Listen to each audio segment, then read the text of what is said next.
última part d'aquesta memòria d'activitats vençudes, parlem del tema tècnic i ja passem a la segona part.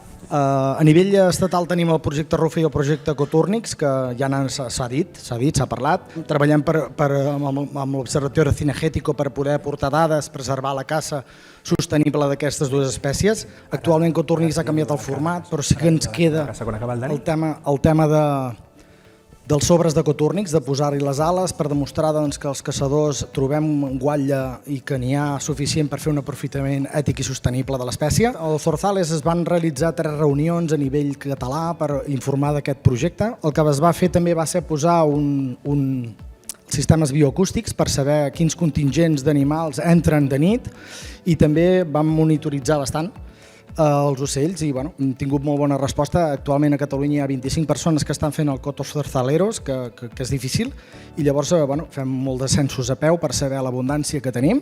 Llavors tenim un projecte nou que hem fet des de la pròpia Federació Catalana, ajudat des de les altres territorials, que és l'índex de supervivència de les perdius de Torreferrussa.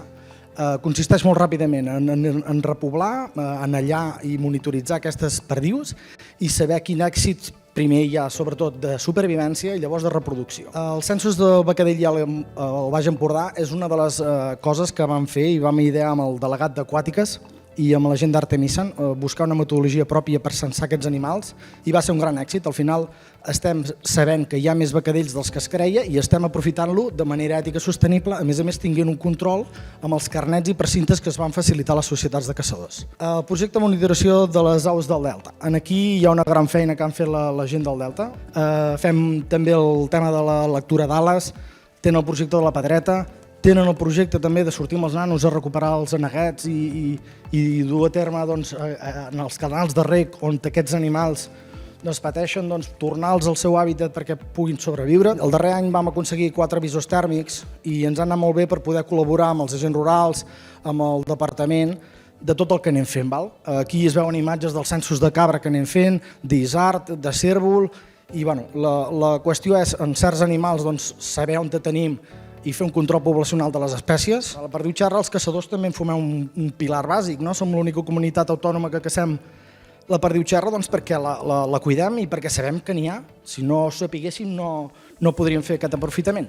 Llavors he posat en Marc, que és un dels percussors, però també he donat les gràcies a tots els caçadors que participen en moltes jornades per batre tot el territori del Pirineu per saber quines poblacions tenim. Vam triar uns quants vedats, que en aquest cas són 20, i llavors teníem molt clar que el cicle que havia d'haver-hi era el que es veu en el cicle del model de gestió, requeia en tecnificació, repoblació, sostenibilitat, millora d'hàbitat i tornar a començar. Al final no té un altre que anar comptant i fer una gestió adaptativa de les espècies, no té un altre, sobretot en caça menor. Tenim un projecte de captura i recaptura de tórtora, que aquest el fem també amb el Centre Tecnològic Forestal, que el que fem és agafar tórtores, sabem que la tórtora ha anat en regressió, però el que estem fent és donar a conèixer els resultats que obtenim de posar una anella en una tórtora amb un microxip, i llavors a les portes de les caixes trampes que tenim hi ha uns lectors que el que ens indiquen i el que obtenim de fer aquesta gestió, saber quantes tórtores tornen als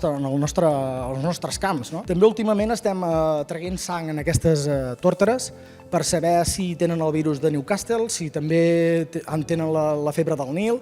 Sanitàriament també ens estem preocupant de com està la població, perquè al final si fem esforços perquè aquest tenim el vagi endavant però no coneixem el seu estat sanitari no ens serveix de res.